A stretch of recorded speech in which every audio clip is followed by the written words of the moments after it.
اگر میرا ایک کارکن اس انتخابی مہم کے دوران زخمی ہوا یا شہید ہوا، اس کا ذمہ دار چیف الیکشن کمشنر اور chief justice of Pakistan. لیجی Khan میں اور ٹانک میں اس وقت جو موجودہ صورتحال ہے، اس میں کیا سمجھتے ہیں؟ جب وہاں پہ پولیس کے اوپر بھی حملے ہو رہے ہیں، ایسے میں الیکشن آپ کس طرح دیکھتے ہیں؟ میں آپ کو بتا رہا ہوں نا جی کہ بنیادی بات یہ ہے کہ باجوڑ واقعے میں اب تک ہمارے جمعیت علماء اسلام کے 80 کارکن شہید ہو چکے ہیں۔ ہم تو خون کے تالاب میں کھڑے ہیں۔ اس وقت بھی وہاں کے بازاروں میں اشتہار لگائے جا رہے ہیں کہ یہ ڈیموکریسی کی بات کرنے والے کافر ہیں، ان کے جلسے میں جائے تو لوگ احتیاط سے جائیں گے۔ ہمیں ان حالات کا سامنا ہے، اور ہمارے چیف الیکشن کمشنر صاحب کہتے ہیں کہ 2 صوبوں میں امن و امان کی صورتحال خراب ہے، لیکن میں دعا گو ہوں۔ کیا دعا گو ہے؟ ان کو 3 ججوں نے بلایا، 3 ججوں نے بلا کر ان سے کہا کہ اپیل دائر کرو ابھی اس کو اپیل دائر کروائی۔ عشاء کے وقت کورٹ کھولی گئی، 3 جج بیٹھے، ان کو کہا کہ اپیل دائر کرو، اس نے اپیل دائر کی اور ان کو اسی وقت حکم دیا کہ ابھی شیڈول جاری کرو۔ اگر چیف الیکشن کمشنر نے اور الیکشن کمیشن نے شیڈول جاری کرنا ہے اور سپریم کورٹ کے حکم پہ کرنا ہے تو الیکشن کمیشن کب آزاد ادارہ ہوا؟ کب ہم یہ سمجھیں کہ الیکشن کا معاملہ، اس کے تمام اختیارات الیکشن کمیشن کے پاس ہیں؟ اگر میرا ایک کارکن اس انتخابی مہم کے دوران زخمی ہوا یا شہید ہوا، اس کا ذمہ دار چیف الیکشن کمشنر اور چیف جسٹس آف پاکستان ہوگا۔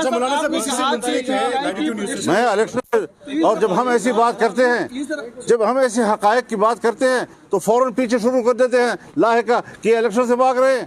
الیکشن کے لیے میں نے 3.5 سال جنگ لڑی ہے، میں الیکشن کا طلبگار ہوں، لیکن کیا مجھے الیکشن یہ حق نہیں پہنچتا کہ میں الیکشن مانگوں اور الیکشن کا ماحول بھی کا مطالبہ بھی کروں؟ پی ٹی آئی کی پروجیکشن ہو رہی ہے، کروائی جا رہی ہے، یہ کون کر رہا ہے؟ ابھی تو صحافی کر رہے ہیں، باقی مجھے پتہ نہیں۔ مولانا صاحب، الیکشن کی آپ نے بات کی، آپ نے ابھی سب سے پہلے آپ نے یہ کہا تھا کہ جمعیت علماء اسلام جو ہے وہ الیکشن میں جا رہی ہے اور بڑی جو ہے وہ طریقے کے ساتھ جا رہی ہے۔ یہ بتائیے گا کیا الیکشن میں جانے سے پہلے آپ کی جو آپ کے سابقہ اتحادی ہیں ان کے ساتھ کوئی بات چیت ہوئی ہے؟ کوئی سیٹ ایڈجسٹمنٹ کہیں کر رہے ہیں، کہیں ایسی اتحاد کر رہے ہیں یا نہیں کر رہے؟ اس میں ہمارا ایک طے شدہ معاملہ ہے، جہاں جس ضلع میں ضلعی جماعت کسی کے ساتھ بھی وہ ایڈجسٹمنٹ کرتی ہے، ان کو حق حاصل ہے، ان کو ہم نے اجازت دی ہے۔ مولانا صاحب، جیسا کہ لا اینڈ آرڈر کی سچویشن آپ بتا رہے ہیں،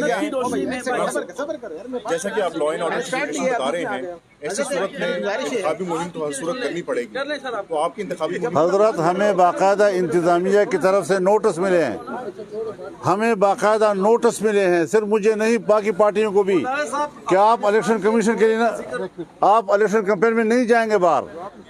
انہوں نے ہمیں نوٹس دیے ہیں۔ اب اس قسم کی صورتحال میں کیا یہ سوال اٹھانا بھی جرم ہے ہمارے لیے؟ ہم یہ بات بھی نہ کریں تو ماحول تو دیا جائے نا ہمیں نا۔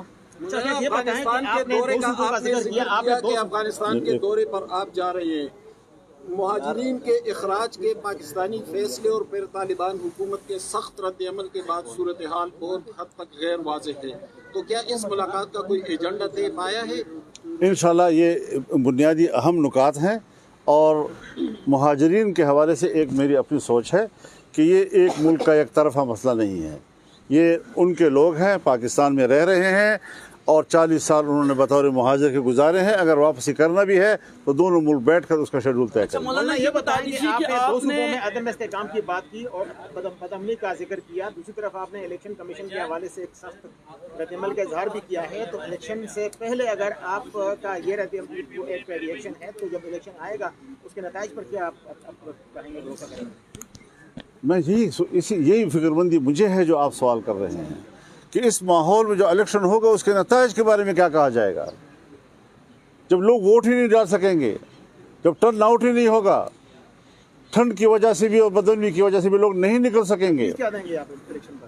تو یہی ہے کہ ہمیں اس صورتحال پر غور کریں۔ بڑے تو وہ ہیں نا، ادارہ تو وہ ہیں، ہماری شکایت میدان پہ آ گئی ہے،